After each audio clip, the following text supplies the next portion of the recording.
Hello, arm wrestling world. What is going on, everybody? We got Phil Woody from the UK here.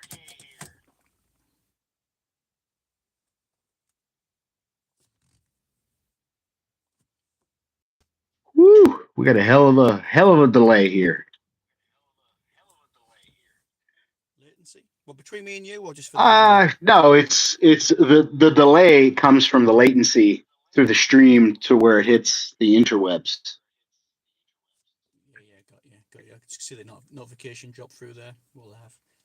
Mm. Good. Well, mate, let's make a start. How long, So Josh, have you been what's that? following modern arm wrestling? How many years have you been following? I have been following arm wrestling for about a little over 4 years, roughly around 4.5 years. I started out because I'm big on YouTube, meaning I watch a lot of YouTube, and all of a sudden, Devin Larratt videos started randomly coming across my timeline. I never looked into the videos or nothing. And then once I saw one of his videos from like the WAL days and all that, I started seeing John Brezink, this smaller guy coming up to crush these fucking Titans. And I'm going, what is this? Who is John Brezink? So I went down the YouTube rabbit hole and my timeline immediately just blew up with all arm wrestling. You got the arm historian, John Brezink, Travis Bagent, Devin Larratt, all of them. All of them. And even Matt Mask. You can't forget about Matt Mask. I mean, those fucking hands are whew. His crooked finger. Yes. He's got. I don't know how he does it. Poor guy. Well, Yeah, look, I'm a little bit further on from you, as in only like a year or so back. But it was a similar thing for me. I mean, did you used to arm wrestle back in school? Did you used to do it back in the day? Influenced by Over the Top, enjoying a bit of the Over the Top style. now, not really. There was a couple times that I may have, but I think it was because there was one kid whose dad actually um, professionally arm wrestled, and I didn't know that until the kid wanted to arm wrestle me, and he told me that I was really strong, and I was like, "Well, fuck, for a little guy, you're really goddamn strong too." And he went, "Well, my dad's a professional arm wrestler." I was like, "What?" I was like, "That's a thing?" He was like, "Yeah." So yeah, that was it. It was like a couple times with him, but I never really did it other than maybe a couple times in a bar. You see a couple guys over there, one dude just smashing everybody, and you look over your buddies and go, I think I'm gonna go over there and give that a go. I want to try. And then you go through and you just blow through the guy. Too strong, mate. Too strong. Have you seen any arm breaks before? Novices pulling, hurting themselves. Oof. Yes. Yes, I have. Me too, sadly. First arm break, I believe, was Winter Blast 2024. And did you ever hear of a puller called Levy or Levi Fit or something like that? It was his girlfriend who came up and was pulling, and I was live streaming, and I was looking at their table, and then I just so happened to look down at my YOLO box, and all I heard was bang. And I looked up and I went, what the fuck was that? And I looked over, and this girl's just like this, like a deer in headlights. Couldn't feel the brake yet, but she was completely and just in shock. To be honest, so was I, bro. It was incredible. It sounded like a 2x4 fucking snapping. It's a scary noise. Drew, is that better now? Can you hear us better? Or is it Josh who was a bit quiet? Oh no, I can hear you better now. Yeah. Am I too quiet? No, you sound great to me. Drew's giving us a bit of feedback there, saying we can't hear him. We can't hear him. Maybe he's trolling. You know what I mean? He's No. trolls in the chat. Hey Drew, like me or Woody? Because I know I couldn't really hear him before. I heard him, but it was very light, but I wasn't going to say anything. Is it me?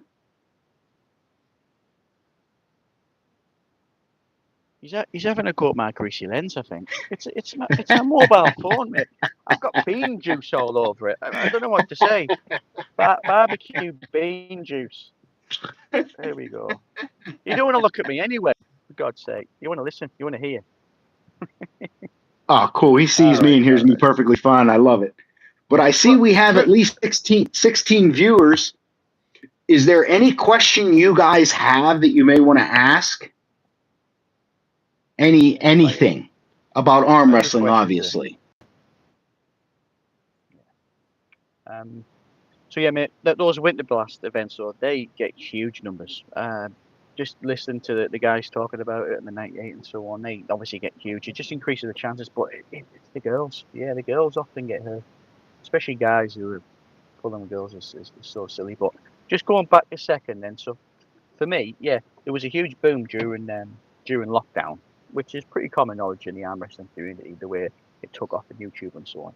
But before that, I used to arm wrestle back in school, and purely because of over the top movies like that, a bit of the old Arnold Schwarzenegger, Commando, and being macho with your friends and strength test. I used to do a bit of that, but I watched Michael Todd and Devon on Eurosport. And are you familiar with Eurosport, Josh? No, sir, I am not. So Eurosport, free sports channel on cable TV, and well, for us over in England, you get 5 channels. But if you were, it was 4, then 5 channels. That was at standard terrestrial.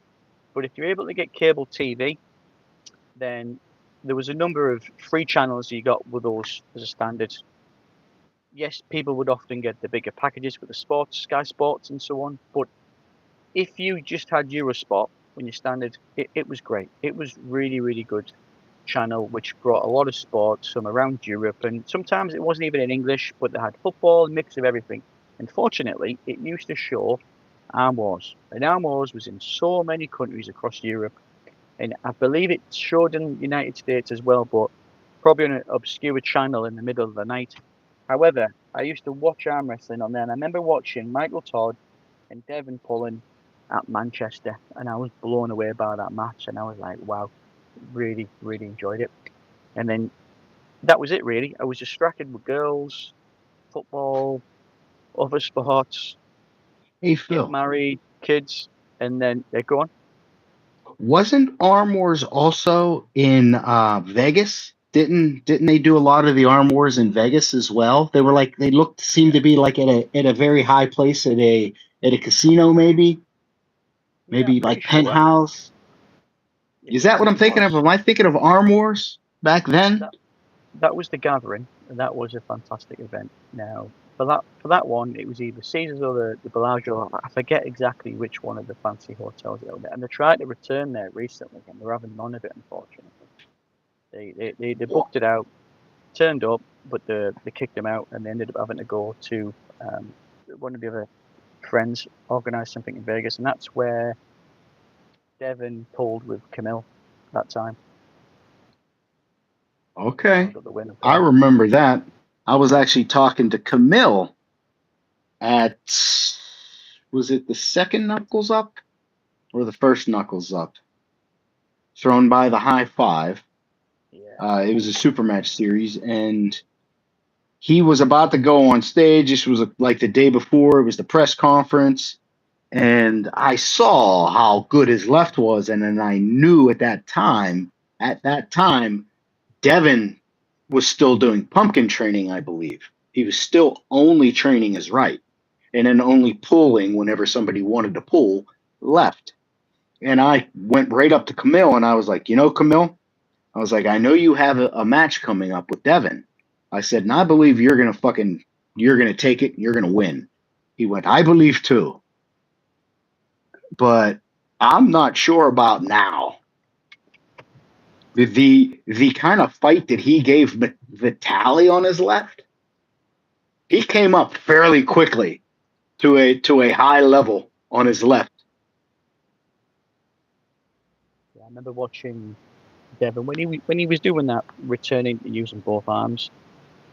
He was in the early days of using his left, and he was pulling with a Georgie Spetkov at armwrestling, and I remember going and watching that one. That was incredible.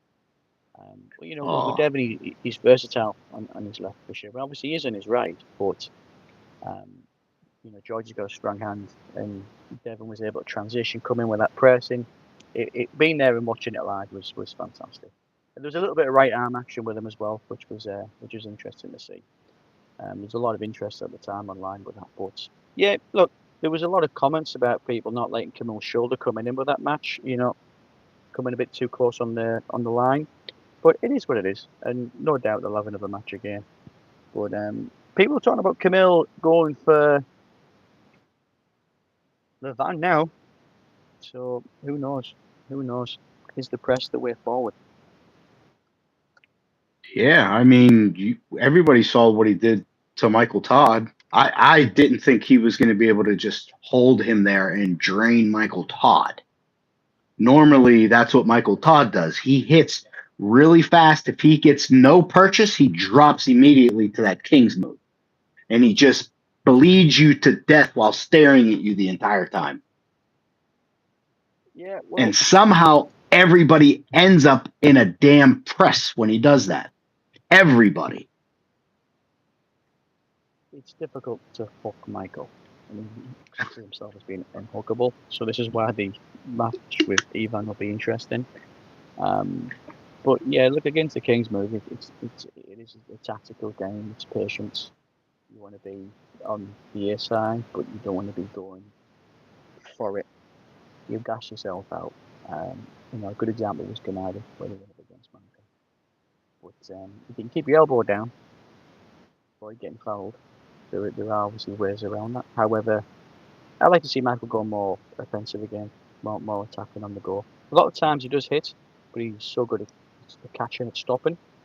However, his side pressure numbers are looking good, and he's doing some great exercises right now. So I like to see that Ye- match back again with Camille. Just you got to Me give these too. rematches at least a year gap minimum, maybe a year or two. Well, do you know what I'm Watch his liking arm. seeing from Michael? I'm enjoying the fact that Michael is now changing up from doing everything open, because Michael does everything open, at least as far as what I see when he faces anybody elite. Everything is open. He's got that King's move. I mean, obviously, other than jumping into a flop, you're not open. But if Michael can top roll you, he's going to top roll, and he's still doing it open. He's doing it with an open arm. I said, now I'm finally seeing him actually going to practice on his side pressure table and keeping tight rather than open and going sideways. He's keeping tight and doing it. And I cannot wait to see how well-rounded Michael becomes once he gets super strong inside and keeping it tight. I cannot wait. It's going to be like a whole new arm wrestler. I'm with you. It's he's obviously used to be very sticky with more of an open arm, and it's true your pronation's stronger when your arm's out straighter than what it is when you're in closer. It's just the science behind it. But here he's getting sticky and closing that gap. Now he can get his fist closer to his face every month. So yeah, exciting stuff. But just going back a second there, mate. So I remember watching on the Eurosport that match between Michael and Devon, and I was like, and I said, absolutely loved it. That for me just clicked. I'm like, wow, this is so entertaining. This is great. I love the super match format, the 6-rounder.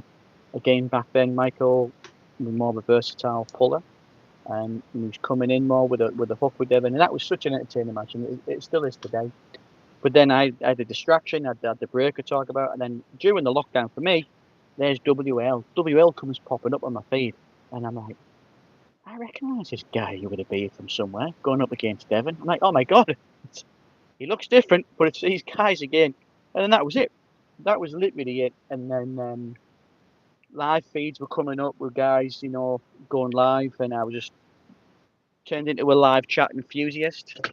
It kind of went from there, really. I travelled around, went to the early East versus Wests, went to America, met loads of good entertaining guys online, Uncle John and Jake and everybody, and just got friendly and pally. But above all, I like to support people in the sport, and that's where I'm at with it. And it's been a great journey, seeing it grow.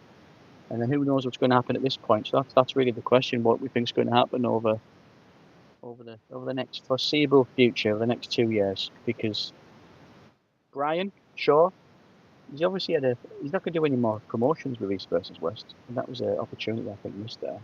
He's still going to arm wrestle, fingers crossed. But don't know, mate. You tell me. What about the strength route? The strength guys all transitioning into the sport. Do you think that was a big growth factor that we've missed, or is it still happening? Because Eddie's not obviously sticking around. He drops in and out when he wants. Well, Eddie's got a lot going on. He's got his same thing with Brian. They all got their brands. They've all got their deals that they're doing. The people that they still, promote for, trifecta, all that stuff.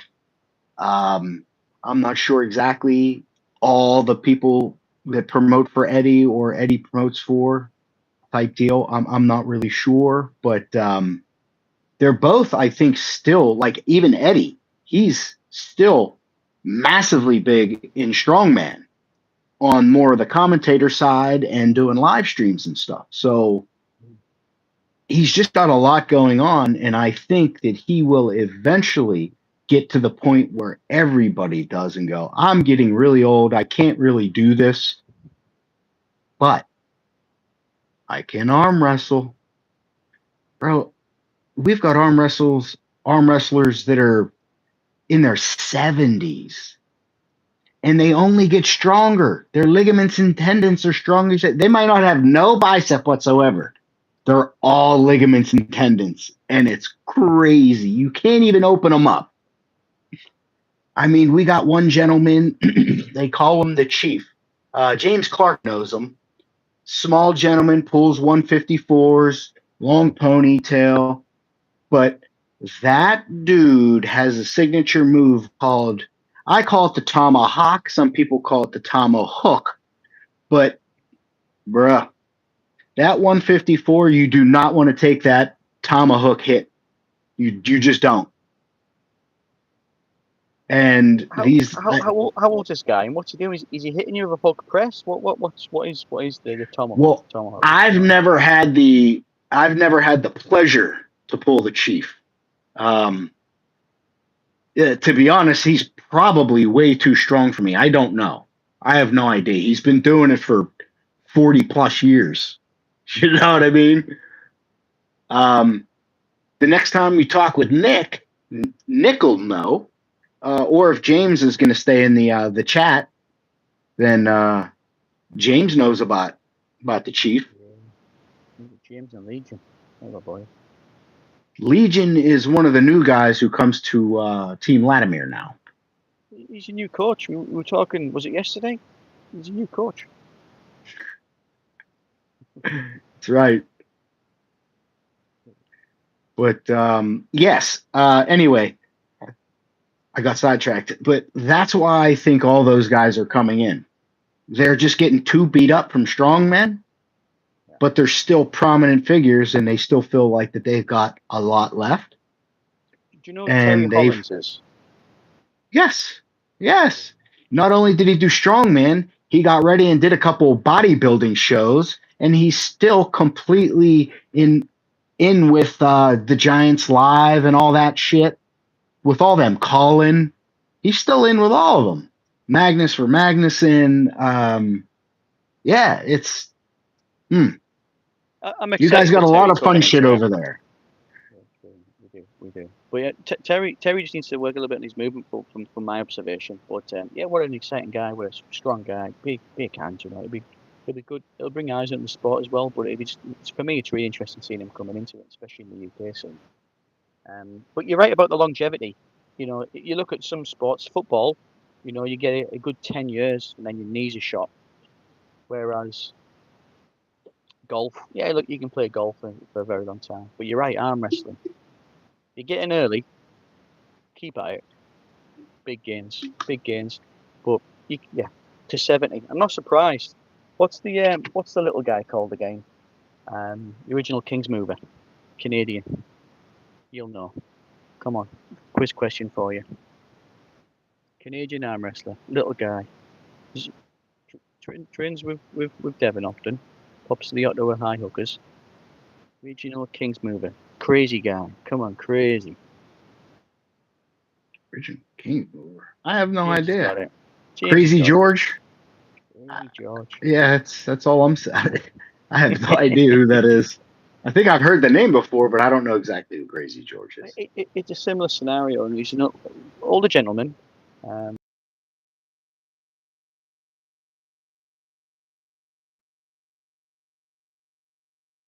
Oh, we lost you, Phil.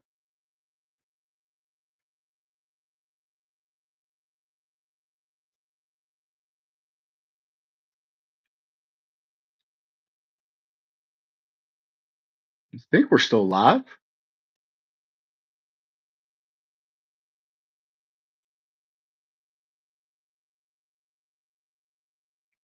Hey, chat, or at least am I still live?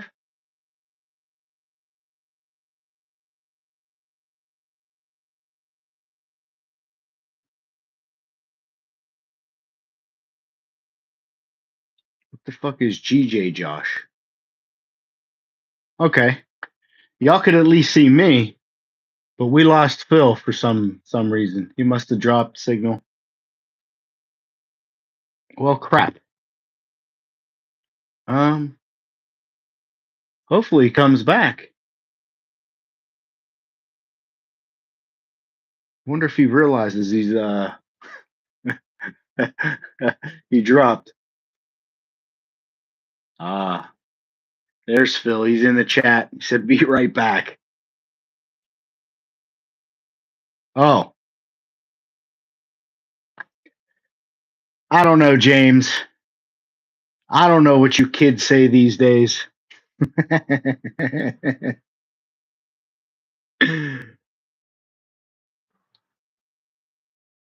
Oh boy. Well, there I am. There's Phil. I'm back. Holy crap! My phone overheated, mate. I know it was warm, and it was toasty in the car.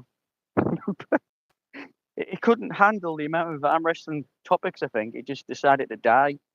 But I'm back. I'm back. My God. Amazing.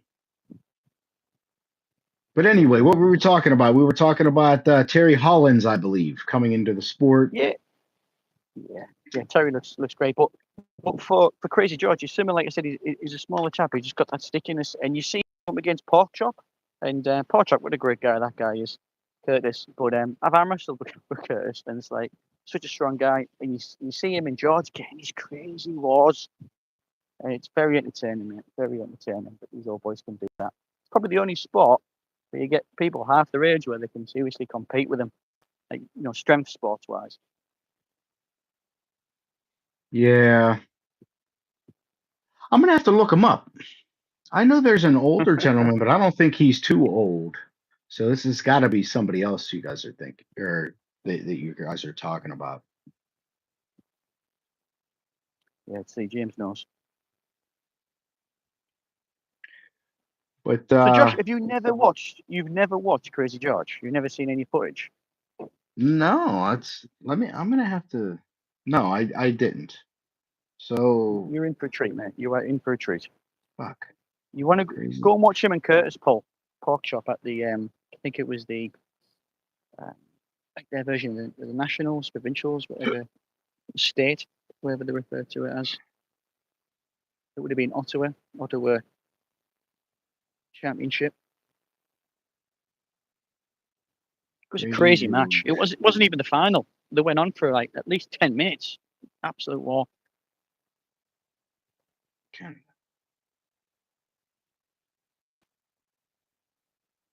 I don't know, buddy. I'm getting Crazy George, but I put Crazy George Canada, and it's some old bald guy.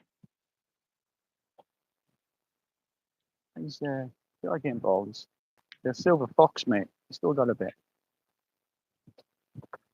It's probably not the same guy. But Legion. What's he saying? Legion, yeah. Yep, still alive. Oh, man, it must be a hell of a lag. We've had Phil back for a hot minute.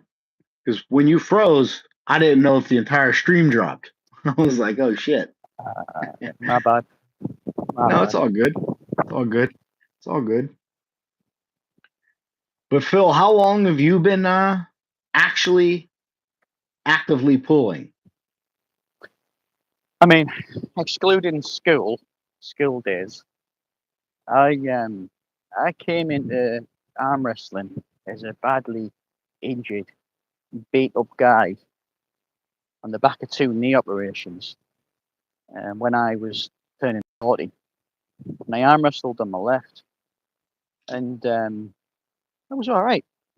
Not great, but I was enjoying getting into it, getting knocked about.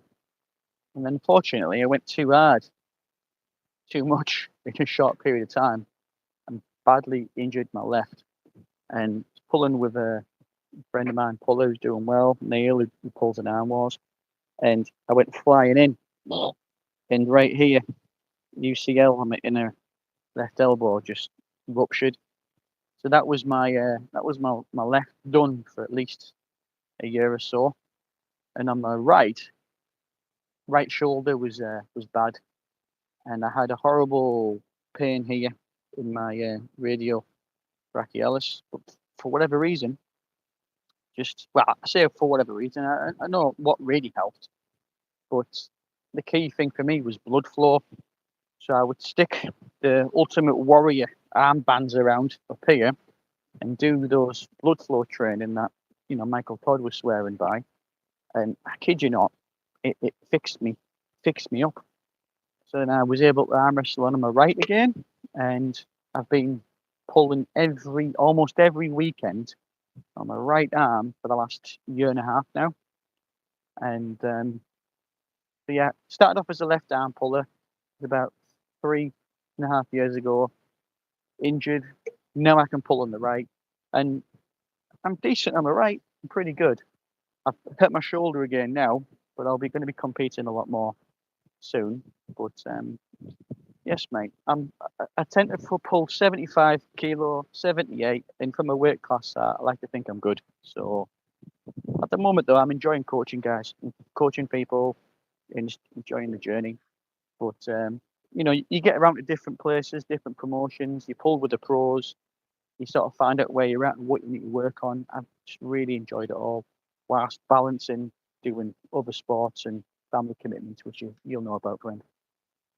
Now that practice that you have on Sundays, is that at your house? Yeah, that's my version of the dungeon, the pit, whatever we want, the cellar, whatever you want to call it. Yeah, it's my place, mate, and we get a good turnout. We tend to get anything from half a dozen guys up to around a dozen that want to come weekly, and it's always Really? fun, always fun. That's good. We don't want to get too many than that because it's my place, but yeah, I enjoy coaching. Actually, coaching people, novices and so on, it helps you better understand and it brings your game on as well.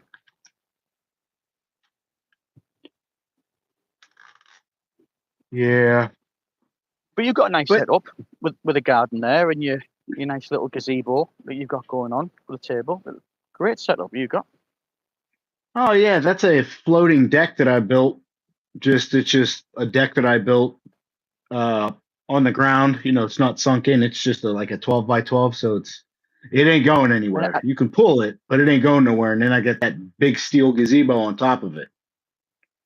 I think it's absolutely amazing that Tim Talmadge travels all the way from Washington State over to you to train. That was brilliant.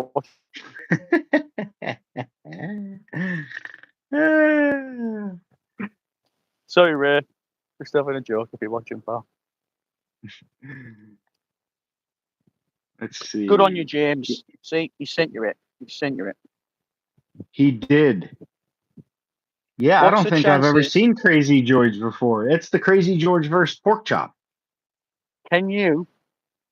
Seems you're so good with your tech, Josh. Can you get it on the screen here whilst we're chatting? I mean, yeah, I can just put it right up to the screen if you want me to. I expect you do some sort of like picture in picture because you can work magic like that. But yeah, just get it up. Well, Get it up. Have you a got to little watch. remember, you're taking up the second spot here on YouTube. All right. My fault again. Yeah. I get it. No They worries. only get 2.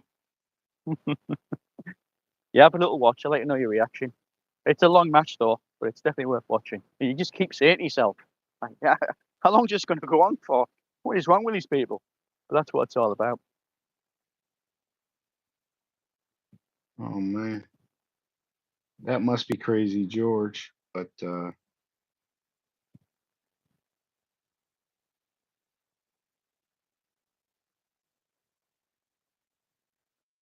oh yeah, I've never seen that guy before.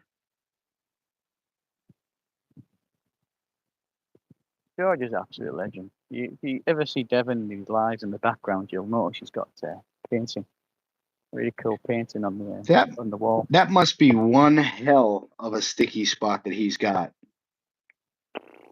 because he Yeah. was like this the whole time. Well, he's actually doing a kickback. He's letting his wrist go, and it's all about that pronation. And if you watch Devon, that's again something he will do. He will kick that wrist back, and out we go. Yeah, it takes a lot of specialist muscles, tendons in the arm for sure. Oh, this is that crazy George against Travis Bajent. Oh yeah, with Travis. Yeah, that's a good Gee, example. I mean, Travis got one hell of a hit, and he still puts the brakes on him. Gets he that did stop. put the brakes on him, and then fucking Travis, I guess, said something, and then crazy George just whack him. Bink. Yeah, he knows he Oh, was it's done there. He knows he's in for a long haul, bad situation. So Travis just got out. But to be fair, he's trying to say it was a pin or an elbow foul, one or the other. Good old Travis. yeah, but that literally looks like a Travis who was still pulling. I mean, granted, it was right arm but how far really is his right arm off from his left? I mean, you're probably watching some of the old footage there on Arm TV. Gary, the legend that he was back in the day. But yeah, but Travis, he was very equal for a while, wasn't he? But he pulled his pec, doing a bit of side table, I believe, and then that sort of started the downturn of his right arm. But for left, yeah, he was number one left for a tiny while, Travis for sure. But it's that one move he's got, isn't he? He became very, very, very good at one move. But if he got through in a hook like he did with Big Rich, look keys. What an entertainer that guy was. That's fantastic. And Travis's right arm watching that back. I say to anybody who's not an arm wrestling fan or a newbie at the sport, just show him that match. It's a great one to watch. Lupke's versus what? Crazy George? No. It would cut off as soon as you're trying to say whatever you wanted to say.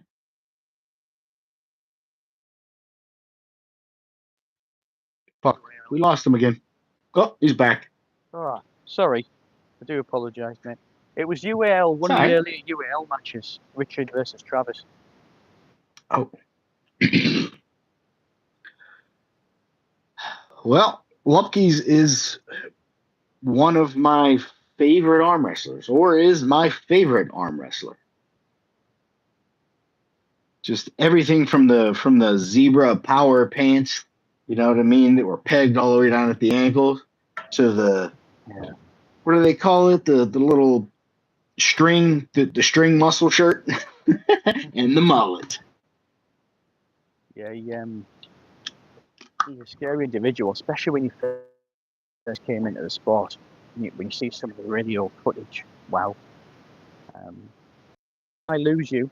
It's because my phone is overheating again, so I'm going to apologise now if I drop out, because I'll be knackered, I think, if it goes again. So, but he almost came back. He almost came back at a Monster Factory. I think it was a Monster Factory 4 or 5, Monster Factory 5.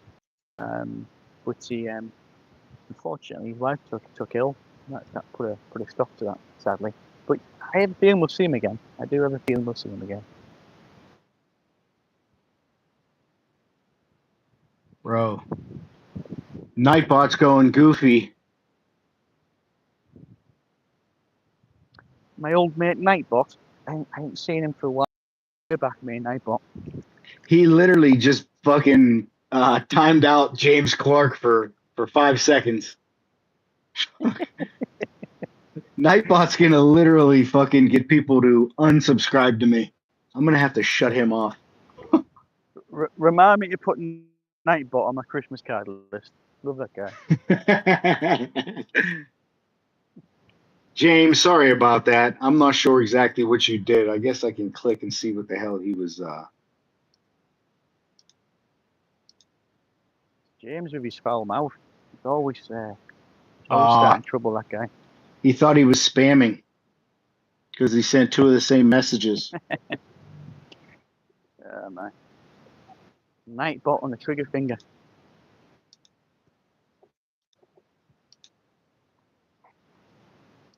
There. Now you're untouchable, Clark. He's had an upgrade, eh? Yeah. Clark Primus.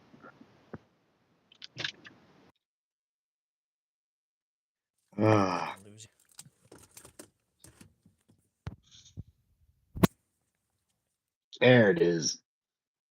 He said, stand up so I can bust that hand back.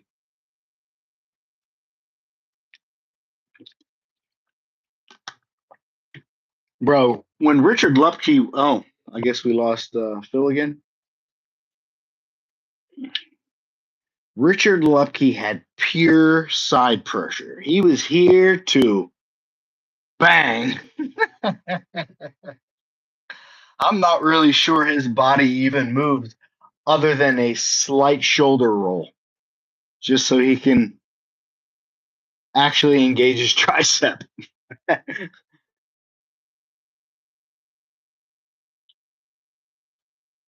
So, but I believe Richard Lupke got that type of, or he did that type of pulling because he started on sit down, which is a lot more side,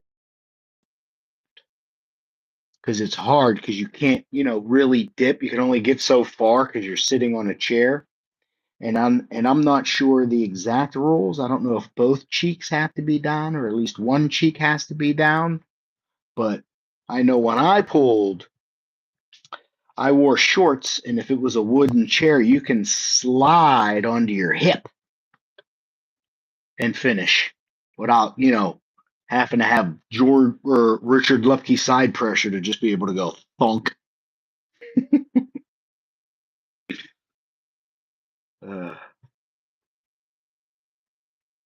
James, which one was it? You said that stand up so I can bust that hand back. What match was that? Remember, Nightbot had me all flustered.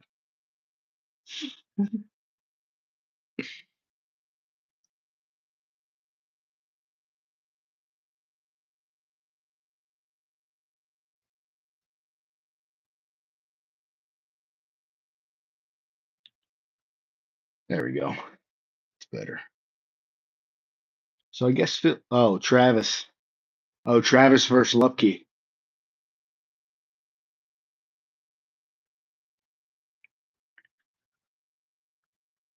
I wonder if Phil's going to come back on. Without Mr. Phil, I ain't got nobody to talk to. Chat, what do you want to talk about?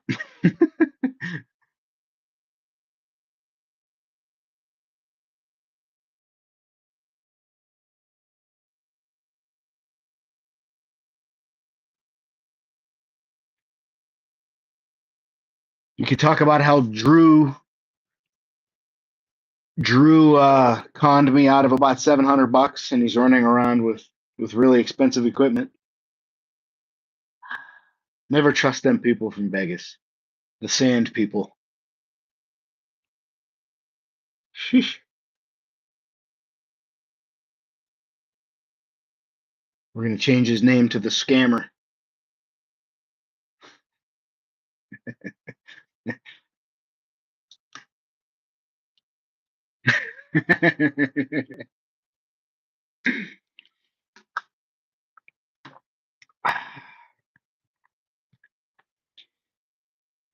James, if you're still here, what is your next tournament that you plan on going to? Because I know there's some coming up.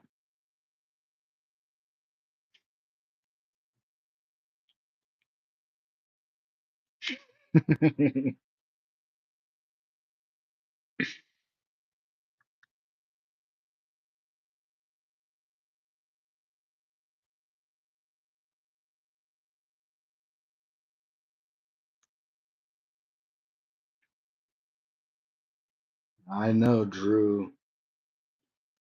The world is harsh and people are fucked up. But anyway, James, what's your next tournament you're going to, bud? Or is there a super match? You got like a super match lined up at all? Somewhere?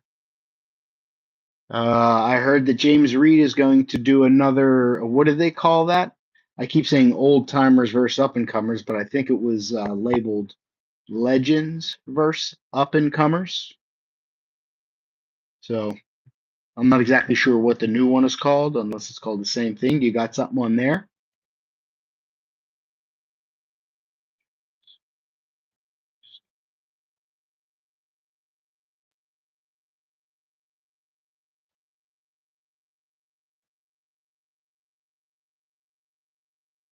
Got it. Got it. Trying to get healthy. Trying to get healthy. Got it. But you'll be coming back, though, correct?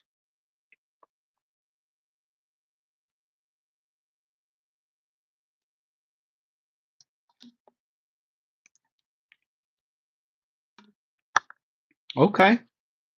You'll be training for Worlds. Now, what is the road that leads to Worlds? What do you have to do to be able to qualify to get to Worlds?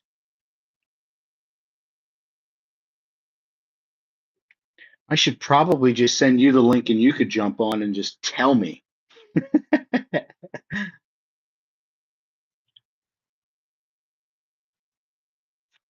Win Nationals.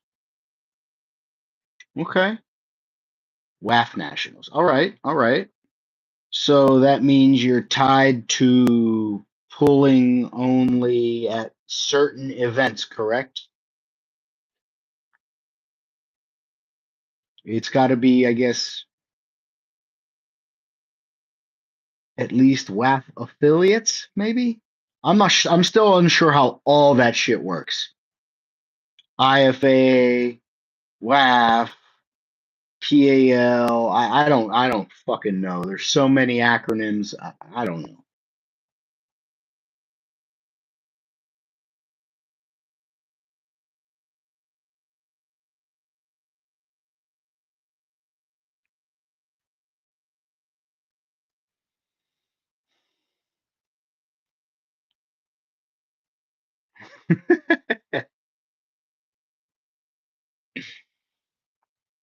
Okay. Well, do you have a list of tournaments that you plan on attending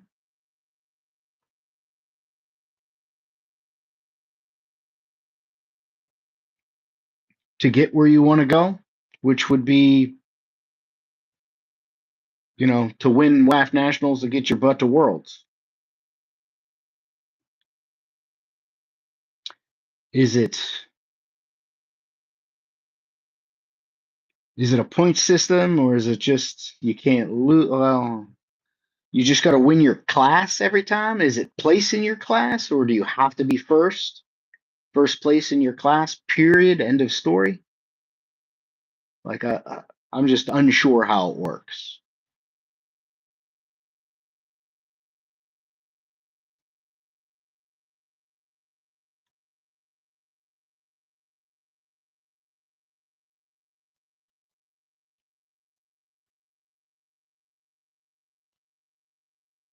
So you only plan to attend the tournament WAF Nationals. and Turtle Man 3, Connecticut States. Is that what you're talking about? July 25th?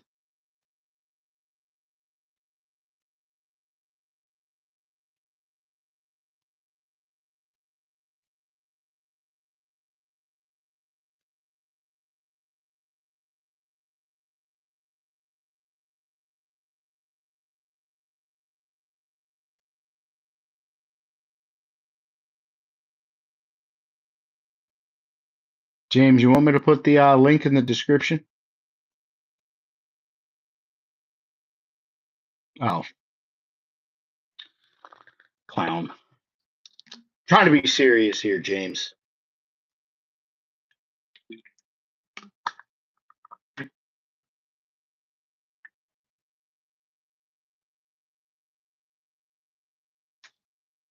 Copy. Edit.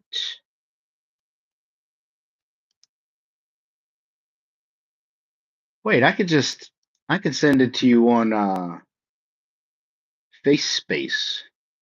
The face space. Where's Facebook? Messages, James Clark. Paste. Boink. Send, you bastard. Okay, James, I sent it.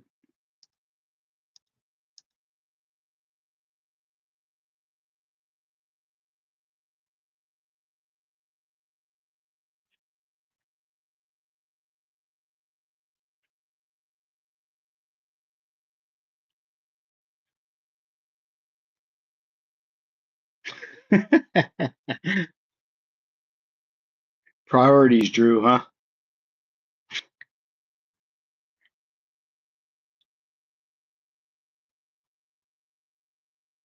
Is that where Phil went? He pretend he lost service so he can go mod for evwsports.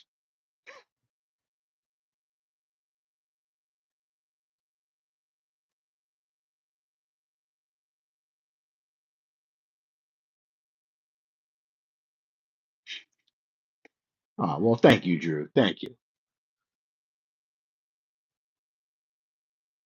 Actually, I can just do it right here. And James. What's up, big dog? Woo! Not what's going on with you, man. Not much, man. I got an easy day today, so I'm just kind of hanging out. Sick. So why don't you talk about this road to WAF? What it normally takes. So that's all it is you just got to attend nationals. There's like no tournaments that you got to go to and prove yourself before you can even get to there. No, that's it. You just got to win nationals. I think you got to get top 2 in nationals, and then you secure your spot, and then you can go. But if you don't get top 2, you can't go. You can't go to compete. Can't go to compete. Yeah, correct. Yeah. Have you ever been to WAF? I mean, I won nationals 2 years ago or last year. But WAF, like as in worlds, no. It's never been close enough for me to want to go. Plus, I mean, I'm not really good enough yet. I mean, maybe I could do something, but I want to, like, if I'm going to do it, I want to make a statement, And Yeah.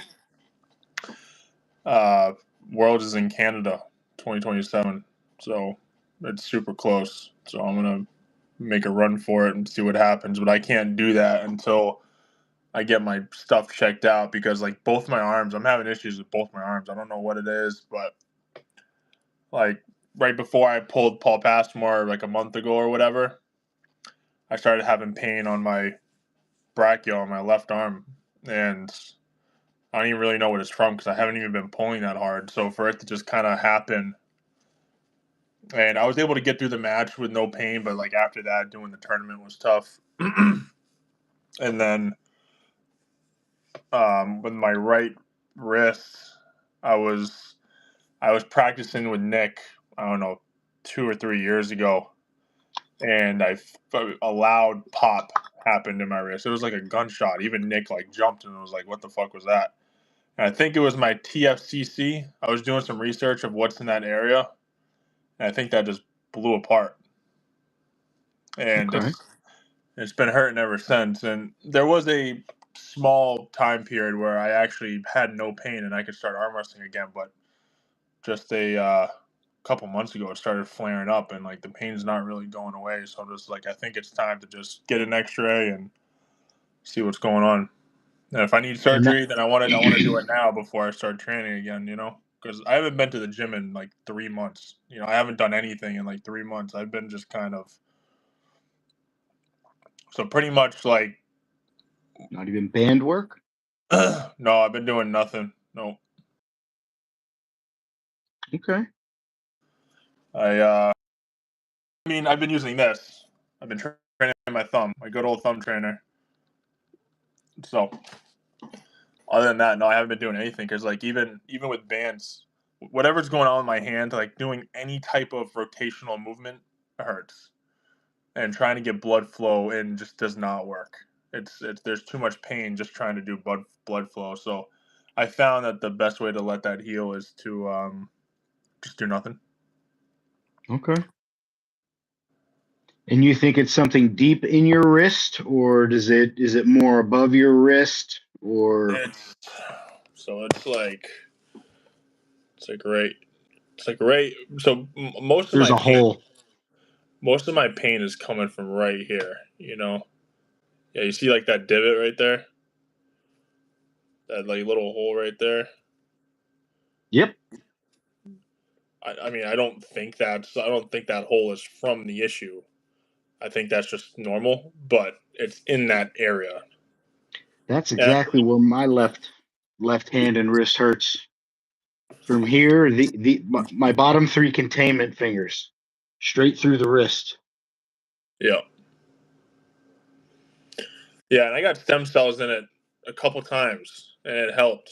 But I don't know. I need to see if something needs to be reattached. I can't just be pumping stem cells into my wrist, and it's never going to do anything if it's not Yeah. attached. Yeah. So Yeah. That's what I got to do for my right because I lost my pronator. really, Yeah. Yeah. how did that happen?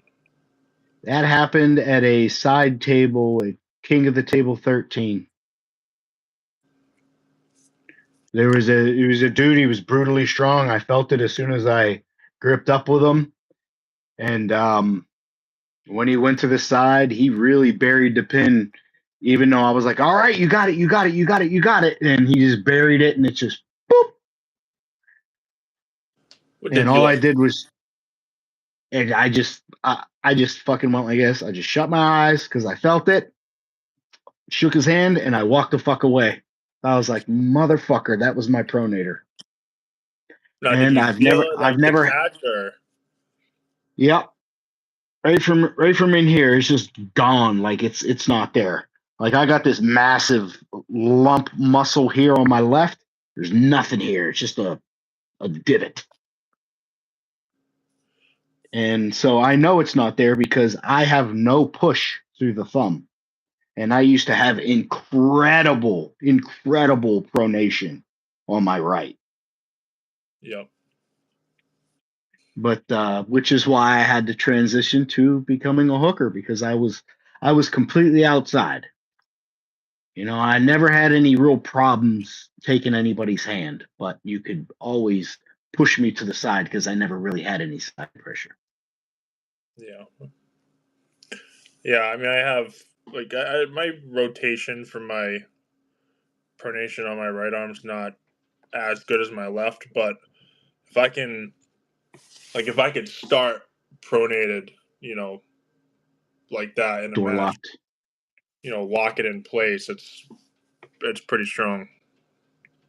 Yeah. But like the rotation, like it's probably because of my wrist though, because like anytime I try to do anything rotational, it just between my shoulder and my wrist, like the two just keep shutting down my whole arm. When they're both fine and I have no pain, fucking super strong right-handed, but as soon as I start feeling pain, it's just the arm is just it goes away. I can't beat anybody. It's ridiculous. Yeah, it's. I mean, I guess it's a built-in safety feature. I mean, once your body feels the pain, and it, just think of it as a limiter now for your muscles. It's like, nope, we go any further, he's gonna hurt something. Yeah. Which I'm fine So, with, but I gotta stop being stupid. I just need to get it checked out and just be done with it, yeah, sick. Are you gonna make it to the Turtle Man, even as a guest, since you're not pulling? Probably not, because the boats are just crazy to try to get a reservation with. We're talking like I have to book a reservation weeks in advance. It's just Holy because the crap! tournament's on the weekend, it makes it 10 times harder. So, like if I could get off during the week, like sweet, but trying to like get off on a Friday and then stay in a hotel and hang out Saturday and then come back Sunday, it's everybody's trying to get to the vineyard, so maybe getting off the island is not that big of a deal, but trying to get back is virtually impossible. And it only runs for so many hours, correct? Those Well, ferries. it runs from 5 a.m. to 9:45 p.m., but still, you would think like somewhere in there you'd be able to get on. There's no shot.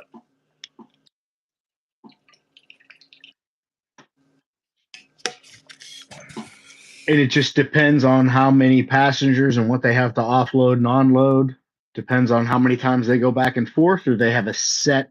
Not only do they have a time, do they have a set how many times they go back and forth? Is it Well, like a bus stop, meaning there's all right, well, another bus will be here in 10 minutes. yeah, they run the boat every hour and a half. So Okay. So yeah, you're stuck, huh? yeah.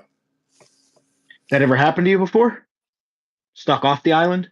Oh, plenty of times. It never happened to me until like the last year. The last year has happened to me a couple times, which is frustrating. I used to hear horror stories of people getting trapped off island and not being able to come back, and that never really happened to me until this past year, where either the boat breaks down or the weather is bad, or they say, "Oh, we overbooked the boat, and the people got here first, so you have to find a hotel and come back at 5 a.m. to try to try to get a spot, maybe." Yeah. So I don't know, man. If I didn't have my business here, I would have fucking left a long time ago.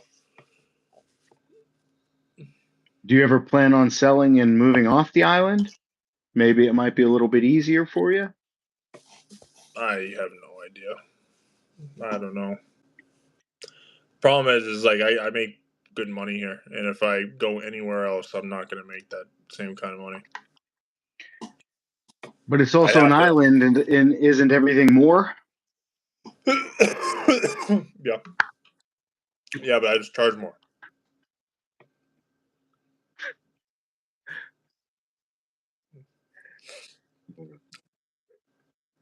What did you changing the subject? What did you think about East vs West 24? Did you watch it? Yeah, Did you follow it? Yeah, I watched most of it. I think I missed the first couple matches.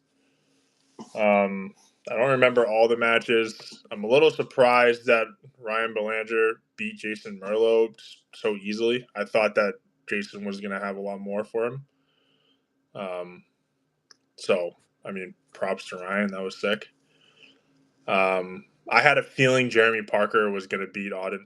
I mean, Auden's great, and he's a good ambassador for the sport. He's built his own following, and he's doing what he can to grow the sport, which is good for someone his age. But as an arm wrestler, I know that he's not as strong as people think he is. And I had a real strong feeling that Jeremy was going to beat him. So that was no surprise. Yeah, Jeremy's extremely, extremely strong. I just didn't know how it was going to pan out. I figured Jeremy was going to be too much for him, but I couldn't for sure say who was going to win. I knew it was going to be somewhat close just because Jeremy was coming down so much in weight. I think he dropped like 60 pounds or something like that. But I knew that he was strong. So other than that, I mean, what else? What else? I had a feeling that Tobias Barong was going to beat Alex. I didn't know it was going to go like that. You know, he beat the hell out of Alex Kurdecha, but I did have a feeling that Tobias would beat him. That dude is just a menace on the left arm. Yeah, Tobias is extremely, extremely, extremely strong. I mean, you remember what he did at King of the Table to Corey West. Yep. Yeah. I got to arm wrestle. I get to practice with Tobias a little bit in Atlantic City, and I've never felt someone's arm as rigid as his. It's just absolutely crazy. There was zero give in anything, and obviously I'm not even close to his level. I know that, but like sometimes you know when you arm wrestle people, you could feel them out a little bit, and you're like, oh, you know. But Yeah, with hey, him, there was zero give anywhere. he just stonewalled you. Well, it's funny because the first time that he was going a little bit easy and let me get into a position, and then when I got into my position, he couldn't get me out of it. So he was impressed. This is what he said. But then when I was like, all right, you go, just go. I want to feel it. And when he went, I'm like, holy fuck. I'm like, all right, dude, just go a little bit easier next time. Don't hurt me. Yeah, it's amazing when you get to that level, you know, the amount of power that they can apply right off the go is fucking crazy. I mean, I made the dumb mistake and told my coach, Sean Latimer, I was like, all right, man, go ahead. Because I asked him a certain question. I said, how do you stop this? And he said, well, you've got to set up to take the hit and hope that you can stop it. If you can put in the stop, then you can work. And I was like, all right. And I said, just give it to me. And he went, all of it? And I went, yep, just fucking give it to me. Oh my God. I've never seen somebody who's so fucking big. Within a 16th of a second from go, I was already pinned. Yeah, Sean's a big boy, but he's quick. And it fucking hurts. My God. Because I didn't even have a chance to roll with it. It's just this part of my arm just went completely vertical or flat. I was just like, fuck. Everything fucking yanked hard in my elbow. I was like, yeah, we won't do that again. Yeah. And I couldn't imagine what Tobias would have done. Oh, makes my elbow hurt just thinking about it. Yeah, that was a fun night because I got to practice with Georgie's Serenov a little bit and Tobias, and so yeah, that was fun. Other than that, I mean, all the other matches, I was surprised that Irakli beat Yoshi so easily. I thought that was going to be a bloodbath, and that just... It was extremely convincing. Like there wasn't no ifs, ands, or buts about it. He just beak. And there was a couple times because I was right there that he just only had just the tips of his fingers on, and he just fuck it, and he got the pin. He pushed through Yoshi's crazy ass King's move with just the tips of his fucking fingers. I was like, oh my God. Phil, you got listen, buddy. You gotta prepare better. Okay, you can't be going on a live stream with a dead phone, overheating. Like, come on. What are you doing, brother? You got to remember that's over in the UK. They think like 88 degrees is a heat wave.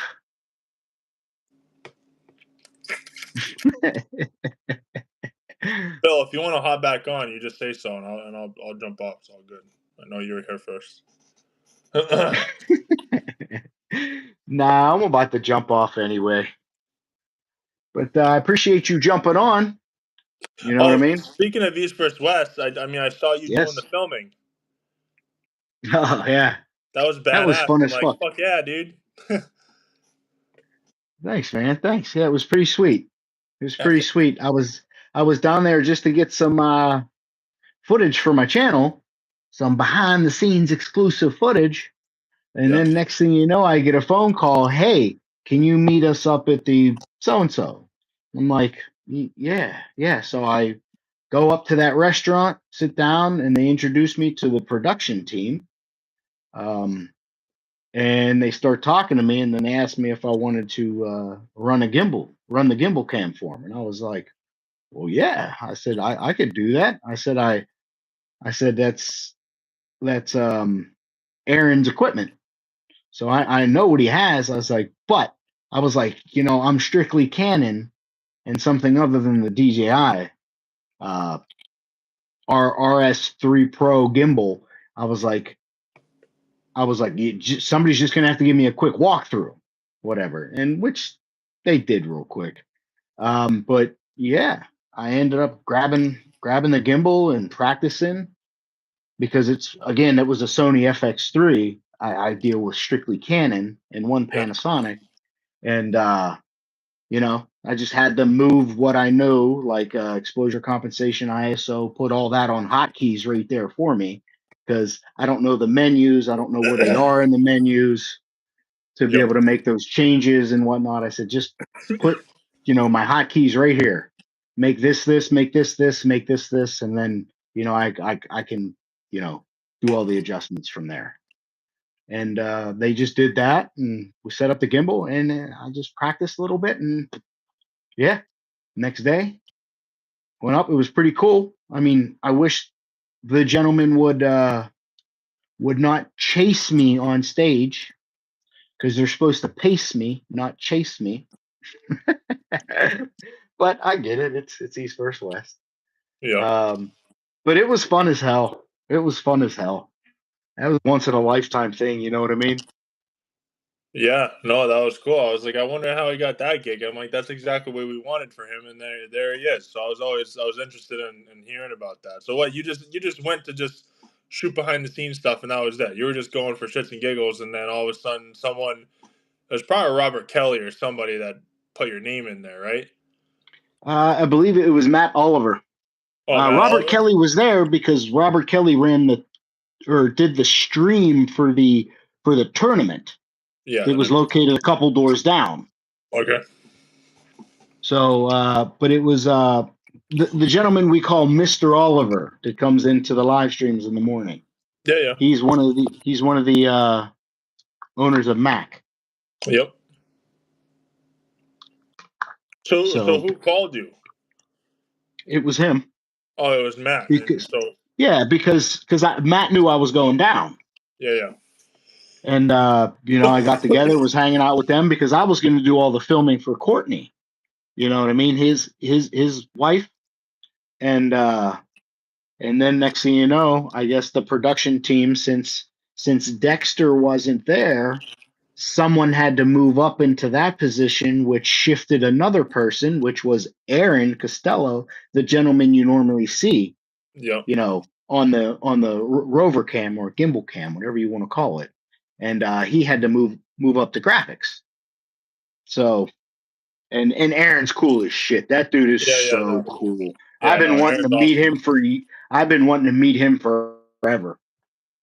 And he was totally perfectly fine with handing me his rig and going, "Have fun." I'm like, who just hands somebody an FX3 and says, "Have fun"? Yeah, no, he's cool. He's cool as shit. I've talked to him a couple times, and it's all. I'll ask the same question for you that I asked him: is does that camera fuck you up as far as your back and your shoulders and your neck go, holding that thing for 6 hours? It was fucking brutal, and Did I they? I was didn't gonna say, realize it was. did they pay for a massage for you or what, dude? Nope, I was on my own there. because as soon as it was over, I went to the back, opened up the tripod, put the tri-feet on the monopod down, put the camera down, and I laid on that cold concrete on my back, and I was just like, Yeah.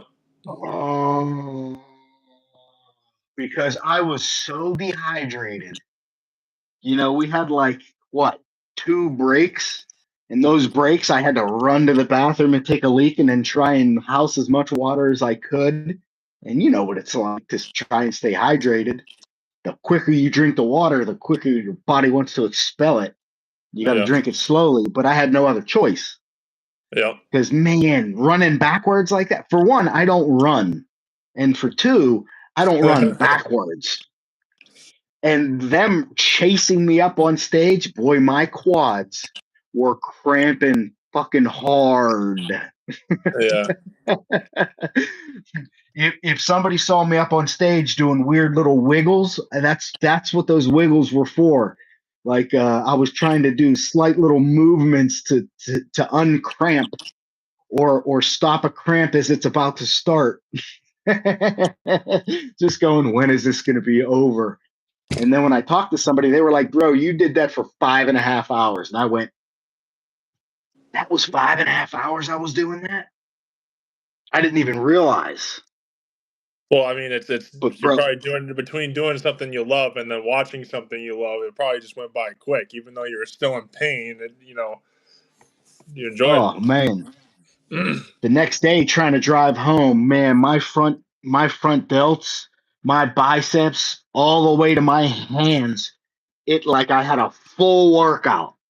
Yeah, I can It only was imagine. rough, whipping that gimbal around, because it wasn't the lightest setup.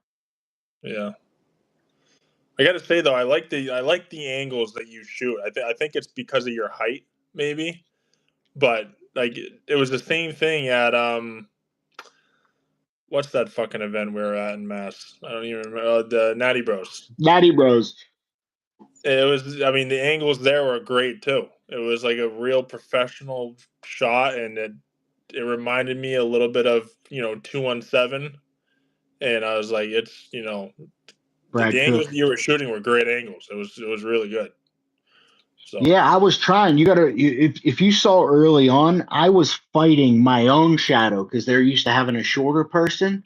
So yeah, those big fucking spotlights were blasting my shadow on the guy on the competitor on that side. And yeah, so I had to do some weird shit and go to a certain spot to still get the angle that I want, but not cast my shadow over and fuck the entire shot. yeah, And then that's why a lot of the people behind the curtains, they were saying, he's got to get in there, he's got to get tighter, he's got to get tighter. And thank God they realized that I was trying to fight my own shadow to try to keep it out of the shot. Because if I got any tighter and went really in, for one, I didn't have the zoom to get into there because it was only yeah, a 35 millimeter at its furthest. yeah. That I was stuck with those shots and those angles due to me broadcasting a massive shadow that would fuck the entire shot. Now, did you So at least they explain had this my to back them on that. after the fact? I didn't even have to. They just realized, like, they're a legit production team, and they realized exactly what I was doing. So So they said something to you. It was spoken of. yeah, somebody told me that they were saying that behind the scenes, telling you to get tighter, but then nobody even asked me. They just saw how I was moving, trying to get rid of my shadow, and they were like, he's fighting his shadow because of his height. I was like, Yeah, and he doesn't have he's stuck with a 35 millimeter zoom at its yeah, most. He was like, but where he's at, he was like, leave him alone. They're getting great shots, because I know a lot of people like to see this part and like just this part. no, But if you get just that, you can't get those beads of sweat coming down this dude's face as he's sitting there. You can't get his face. So you have to get back. Not only do you not keep headroom, You gotta be a little wider on your shots. Oh shit, did I lose you, James? Fuck, I lost him.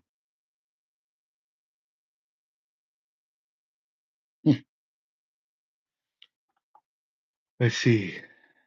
Phil says phone died. Who's the guy trying? Yep. Josh threw down the gauntlet and said, "Go live now." I can't jump on, buddy, but thanks.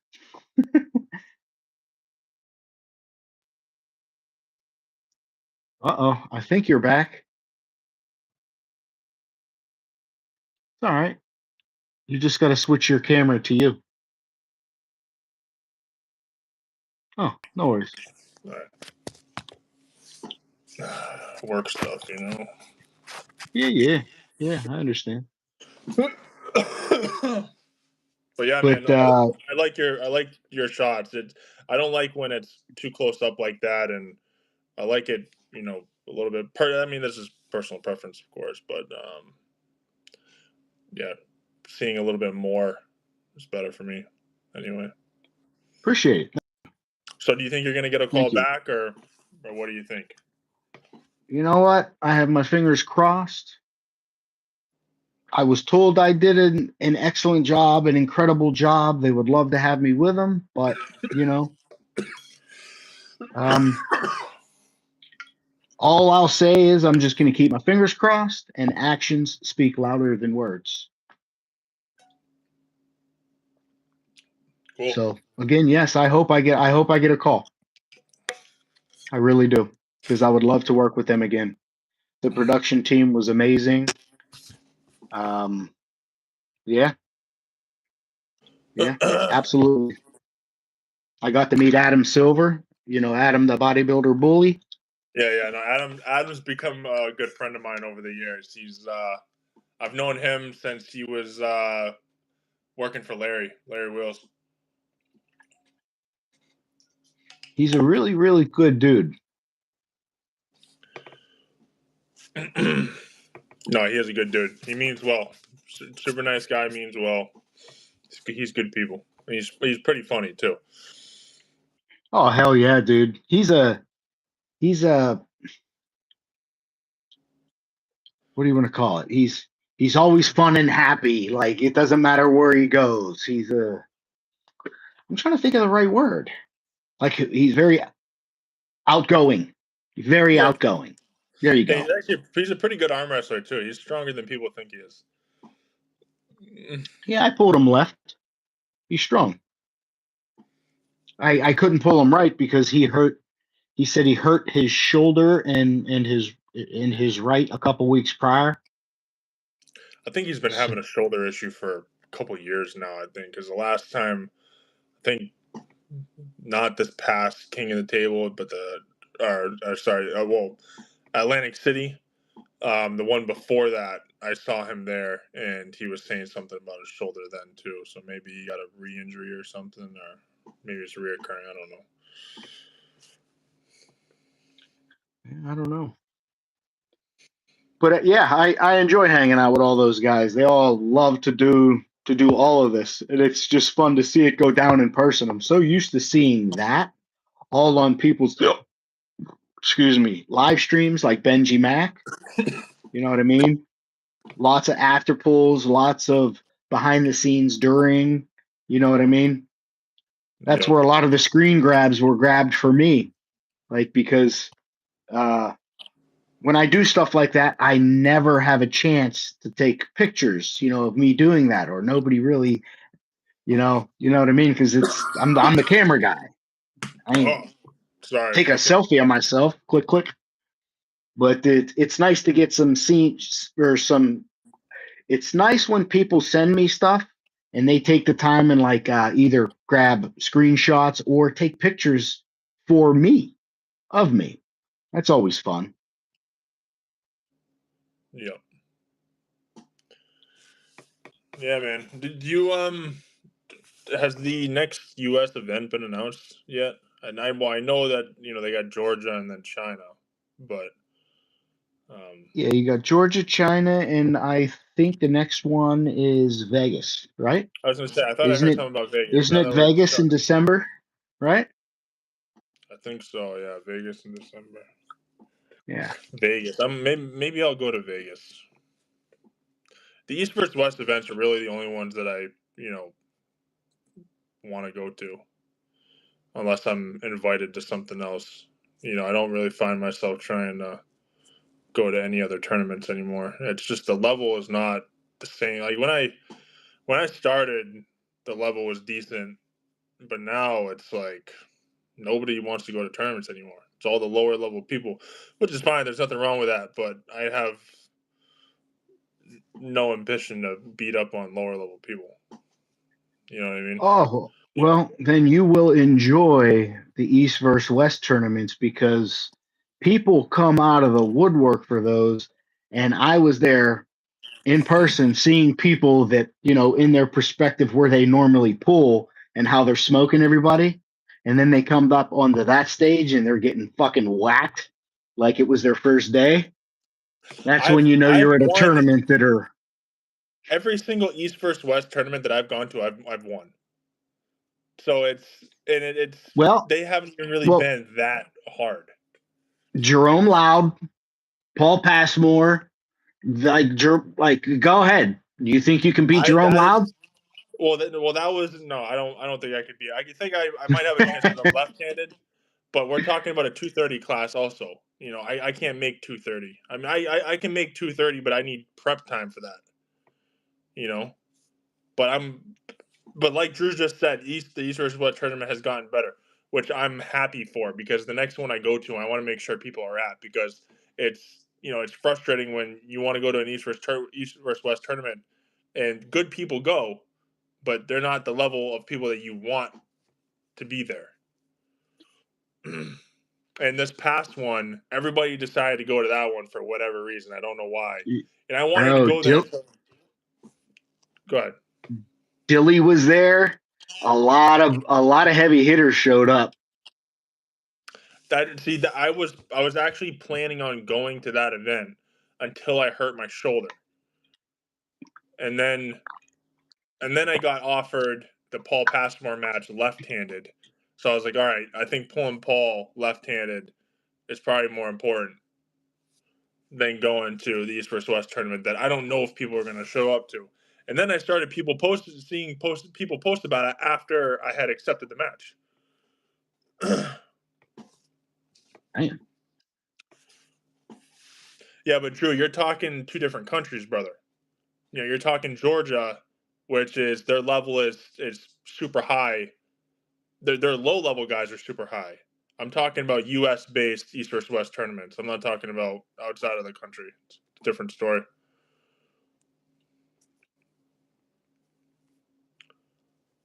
Yeah.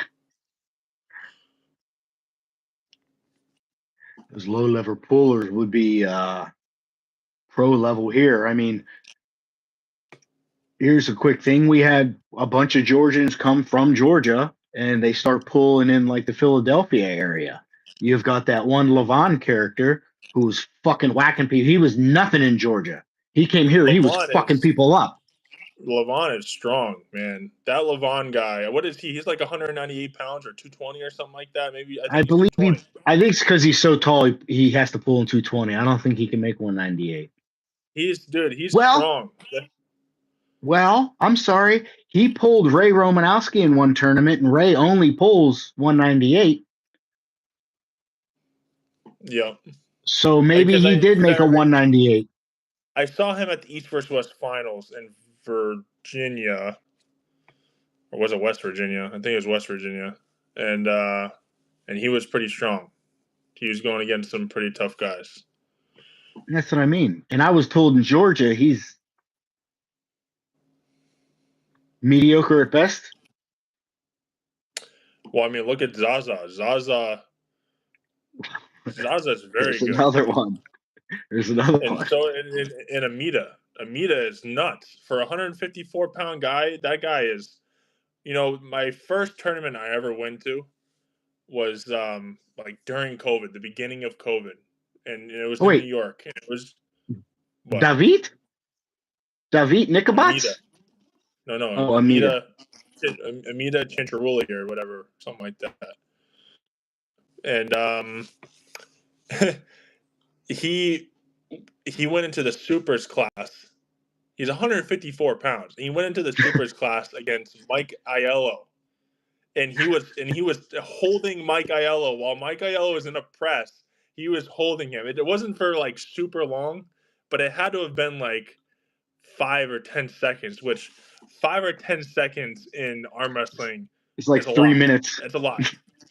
It seems like a lot when you're watching it. And just like Aiello, I'm like, that guy is a fucking monster. And he has like a super viral clip from Keystones as well. I think it was him and some guy named like Travis or something like that, another 154 guy. And this was at like Keystones 2020, 2021. I think it was 2021. And he has a pretty viral clip that had like a couple million views on an absolute war they were in. And yeah, so I mean Zaza's fast as fuck. Like you don't get much faster than what Zaza can do. I don't know what their level was like in Georgia. Maybe they left Georgia because they weren't at the highest level, or maybe they just came here for work or whatever. But I don't know, man. They're all fucking strong to me. They're all strong to me. Georgia, all the Georgians, all of them. Like I haven't met a Georgian that's not strong. It's got to be like something with their bloodline. Like it's just I don't know what it is, but those guys are nuts. They got to start really early, man. That's what I just think it is. It's a sport that's national over there, and it's just that's what it is. It's probably in schools and in everything else. Yeah. Like I wish we had it in my school when I was growing up. That would have been awesome. I would have joined that sport, 100%. You know what I mean? I know for a fact I would. Yeah. 100% I would have, because I was arm wrestling people through high school anyway. So it's like, why wouldn't I have been a part of some type of club like that? Hell yeah. It's actually funny because I've been asked by a couple people if I would consider teaching a class at school for arm wrestling, because there's nobody on the island that does it other than myself and Eduardo Tiete. But Eduardo doesn't speak English enough to be able to teach a class. I don't know if I'm not even really qualified to teach arm wrestling like that. Yeah, but you're qualified to teach the basics, basically getting kids to pull properly and not fucking hurt themselves. Yeah. No, absolutely. Yeah. So then there you go. Absolutely. And then you'll grow as a coach as well. Because you'll be going to your own practices saying, hey, what do you think I should do now with these kids? And then people will be throwing ideas at you, and then you'll be bringing them back to the practice. And not only will the kids be growing the sport, you'll be growing the sport, and you'll all get your knowledge base even higher. So you'll end up being an even better teacher. You know what I mean? So I think you should think about it if you have the time, obviously. Yeah. Yeah, I mean, I don't know. Maybe in the future. Definitely not right now. Well, exactly. Yeah, I still got whenever you have the time. I still got my arm wrestling career that I want to do. Your pickleball career? Dude, I mean, it's moving more that way than arm wrestling. I'll be honest with you, man. It's starting to. Everything is shifting towards fucking pickleball, because at least with pickleball, I have somewhat decent level people to play with here, you know? Bro, since you fucking brought it up, I've been seeing pickleball come up everywhere. Bro, they made new courts in my own town, and I'm like, I haven't heard of pickleball since James started bringing it up, and then you brought it up, and you brought it to fucking fruition everywhere. You got like 3 new pickleball courts here in town. I read the paper. I was like, what in the pickleball? I was like, it's here. Brother, I have to try 10 times harder to try to get people to arm wrestle than pickleball. Like it's so difficult to get people into arm wrestling. Like I've preached it. I've tried to do my part growing the sport. And trust me, I've gotten a lot of people to be like, oh, I didn't know that was a real thing. Like, oh, it's on YouTube, and they look it up and they're like, oh, wow, this is cool. And, I've gotten a lot of people to watch. But pickleball is just like, everybody knows what pickleball is. Everybody thinks it's an old person sport until you explain that it's not. And then they go, oh, I want to try it. I think that's just why the whole thing's exploding, I ain't mad at it. That's another sport out there. I'm not mad when another sport is, comes up. Those It's are my two things, man. Is pickleball and arm wrestling, and they do not mesh at all. Zero. It's like you try to mesh with like this, and no, they do that. It's just fucking. Go to arm wrestling practice and then try to play pickleball, and you're just gonna be like, oh, yep, fuck that shot up, can't do this, can't do that. But after arm wrestling practice, I don't want to do anything with my arms because it hurts. Especially if you're doing something and you get that sudden stop, like say if you're even shoveling loose dirt, and then you caught the sidewalk and it just stops your shovel, and you're like, oh yeah, you're done. Yeah, that It's jarring, exactly like it's like you just pulled a super match. It's like immediate. You're like, oh, my arms were feeling so much better, and then that shock, boom, brought them back to day one. You're like, oh yeah, horrible. Fuck me, dude. This pollen, I don't know about you, but this pollen is kicking my ass. I only go outside to do yard work, and I haven't done yard work in a couple days because I did it when it was cooler, and my yard's still pretty flat. So what have you been together. doing inside? You've been playing World of Warcraft or what? I haven't played WoW in years. No, I play GTA RP, GTA 5 RP online, 5M. Oh, nice. Yeah, that's fun. I tried to get into that, but I think I got denied because at the time there was just too many applications for people. Oh, you went to a whitelisted city. I was trying to get into the private city. servers, Oh, trust me, Drew. If I brought an arm wrestling table to my pickleball practice, everybody would try. I know it for a fact because every single person that I play pickleball with knows that I'm an arm wrestler, and they are always like asking about it, and so their curiosity is there. And if people saw an arm wrestling table, they wouldn't have a choice but to put their elbow on that pad. I even had a buddy come over to my house one time, step in my backyard, and I was doing yard work, and I saw him out of the corner of his eye looking at my table, and he eventually, within a minute or two, was up to the table and then doing some really weird tricep press. And then I caught him out of the corner of my eye and I go, yes, he was doing this. And I'm just like, hey, buddy, I'm like, that's not what that's for. Just be careful. Don't break your arm. I was like, if you want to know how to use that, I'll let you know. And he was like, nope, I'm good. I was just like, all right. But yeah, anybody sees that table. My daughter saw that table, ran right up to it. Let's arm wrestle, Daddy. And I'm like, no. It's my luck you'll break your arm. Come on, don't kill the kid's hopes and dreams right off the rip. You say absolutely, and you let her win. That's what you do. Come on, Well, no, that was the first time she ever saw it. After I taught her how to be safe, bro. Children are retarded strong. I couldn't believe how hard of a hit she could actually hit into my hand. I couldn't believe it.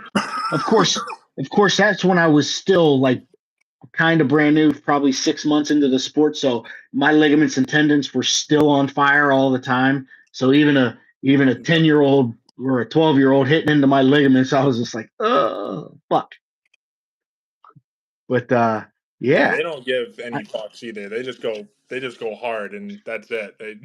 Yeah. Wow! I was just like, whoa, baby. But yeah, it was fun. And then women and kids are the same. Like Sayla Jones is the perfect example. you know, I practiced with her a few weeks ago, and I was like, all right, go when you're ready. And she's like, all right. And she just fucking hits as hard as she can. And I'm just like, what the hell was that? Like, women and kids, they just want to hurt you. That's all they want to do. They don't want to arm wrestle. They want to hurt you. Practice week, slow pull up to 100%, so we can access that power without getting hurt, guys. I was thinking to myself, like, I wonder if I just did that to Sayla, how she would feel. Oh yeah, the ladies, they know they can hit pretty hard into your hand. Like that's why I like arm wrestling with Sue Fisher. She'll just go right into it, and I love it. I'm like, God damn. I'm like, you're like pocket size and you got some hella pressure. I'm like, I love that shit. I'm like, holy fuck. Just like you speaking Matt Oliver's wife that was pulling on one of the cards at East First West. Her left is fucking strong, dude. I was like, I would love to test your right. I was like, but Courtney. Courtney is his wife. Okay, I didn't know that. Well, girlfriend, wife, I'm not sure. I just call her wife. His wife. Significant other. His significant other. There you go. Significant other. But yeah, she's strong as fuck left. I was like, good God, the amount of pressure she was putting on me. I was like, holy shit. I was like, that's impressive. I think she's been arm wrestling like 30 years or something like that too. 2 or 3 years. Yeah. Not very long. Not very long, but she made it to the EVW stage, brother. And man, she did incredible. Yeah, cutting sod is good for blood flow, Legion.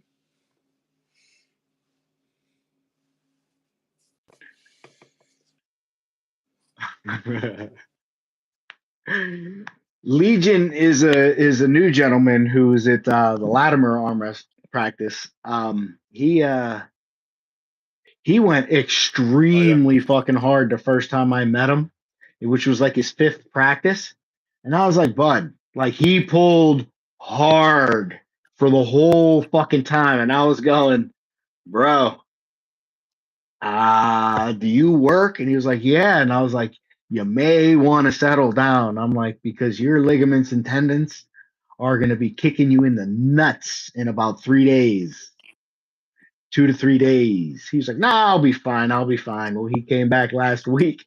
Like, how's your arms? And he was like, oh man. I was like, I fucking told you. And I tried to explain to him. I was like, thank God I was already retired when I started arm wrestling. I said, because I couldn't move my arms for 3 fucking weeks, dude. 3 weeks. I would have been able to go to work. I wouldn't have been able to work. And I'll be the first one to say, that 3 weeks was rough for me, dude. I couldn't do a fucking thing.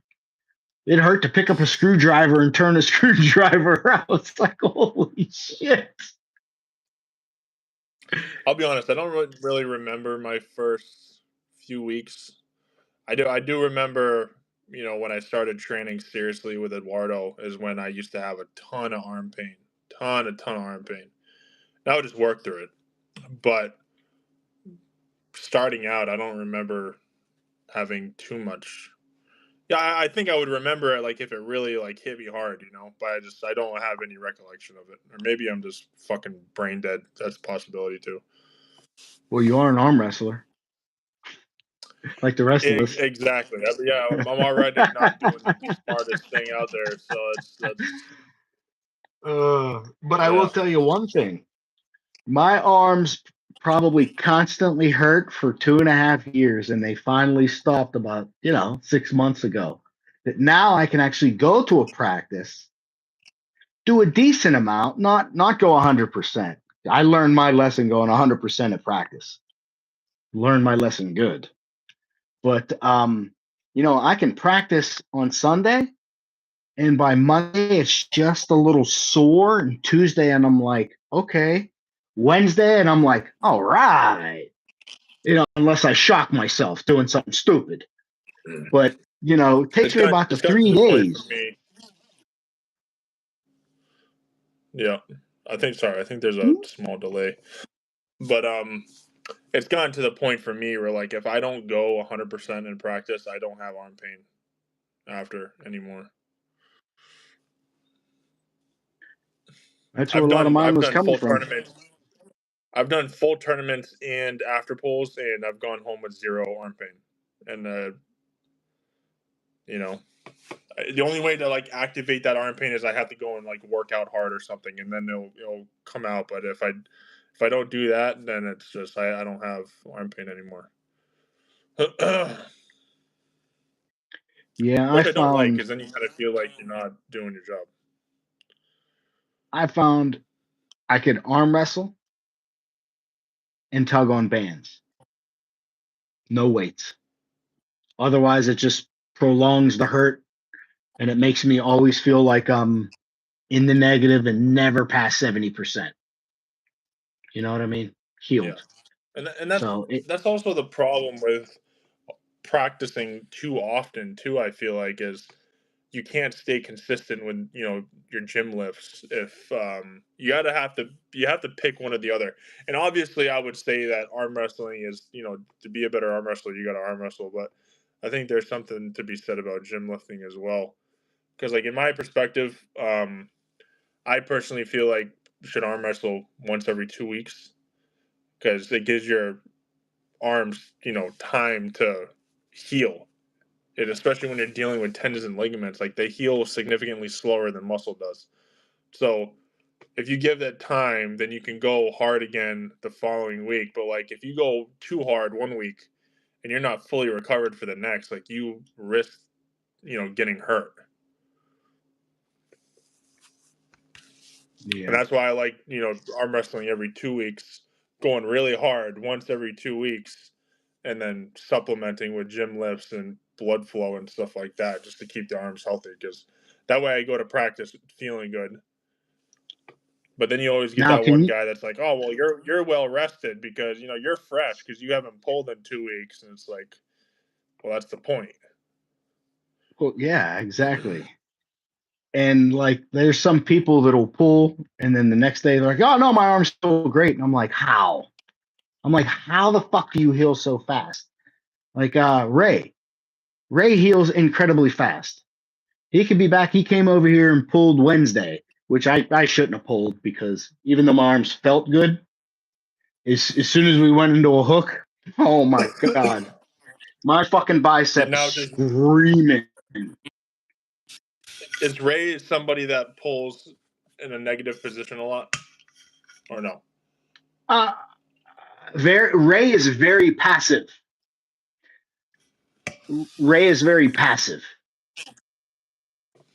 So meaning you could take him and get him here, and he'll fight you from here. Then get his position and pin you. I don't know why he does that. I always yell at him. I always yell at him and tell him, just fucking go. Just go. Do the whole movement. Stop stopping. Go. And when he does it, he can just go and he just rows through. I just don't know. He doesn't feel comfortable, and he always reverts back to catching, working to get his position, and then going. So if you want your arm to have like the most, workout, you have to train in the negatives as well. So it's super important to be opened up, because that's another thing. Like if you're always practicing from center and offensive, and that's all you do, then your arm, like, you're not going to get, unless you're like going maxing out 100% against someone that's in the negative, you're not gonna wear your arm out and have pain the next day. You really have to have your arm, your tendons, your ligaments stretched open in order for you to get that full workout. So like, and that's why I like going with, training with Nick, because he's strong enough to where me and him can fight in the center for a little while. And then if I just tell him to go and he tries to go, whether I could stop him or not, he can put me into the negative and he can rip open my arm a little bit, which is what you want. You want to be ripped open so you can, open up these tendons Yeah. and ligaments. Yeah, we have a Kevin Kaler for that at my practice. He's good for that. Yeah, we have a Kevin Kaler. So he calls me a sadist because I'll be like, all right, Kev, come on. And I'll be like, go ahead. And he just looks at me like, do you enjoy the pain? And I'm like, well, if you don't rip me open, I don't get the micro tears in my ligaments and tendons. Therefore, it doesn't repair itself stronger. I was like, if I want to be any good at this, it's the nature of the beast. Somebody's got to pin me and open me up. And he can just fucking do it in any position that he wants to. Yeah. So I got to make it You know down to what I mean? ladder practice one of these days, at least once. Yeah, let me know. Let me know. I tend to live stream it every Sunday. Yeah, I tune But, in here and there. If I see it on, I'll pop in for a few minutes to see what's going on. You just want to see the massive cameraman. I know what it is. Well, I think I saw you getting whooped by Kevin the last time that I. Absolutely, you probably did. Sorry, dude. Everybody gets whooped by Kevin. It's no big deal. I don't know. You know what I mean? I don't compete, so it doesn't matter. I'm there to help these guys, and I'm just glad they're allowing me to come there to work out, to get a workout, because I enjoy working out. Weird working. That is a very weird working out. And I like weird shit. So that's really why I like arm wrestling. I like weird shit too, dude. I'm an arm wrestler and I play fucking pickleball, dude. Like, who would have thought those two were together? And I used to race motocross. Like, those are like the three like totally fucking odd man sports that not many people do. Yeah, what are you gonna do next? You're gonna be the cornhole champion, like Drew said. Yeah, I don't mind a good old game of cornhole. But there's two types of cornhole. There's the normal cornhole, and then there's the drinking cornhole where you lay under the board. Never mind. I won't explain that one. Anyway, cornhole is a good time. Bro, whatever you do on your OnlyFans is between you and your fans, all right, buddy? Why is it chat? Look at him, bro. He's red as fuck in the face. He's so red in the face. Look at him. Look at him. I'm not red, dude. Listen, I'm not red. I'm all for it. I'm like, that's a great idea. I'm gonna OnlyFans that. I'll OnlyFans it, and you'll be my first subscriber. All right. That being said, we're gonna conclude this. Not a podcast, but I appreciate everybody for coming. James, thank you for jumping in to save me. Otherwise, I would have probably ended this a while ago, brother. But again, anyway, thank you guys. Appreciate all y'all. And we will see you next time.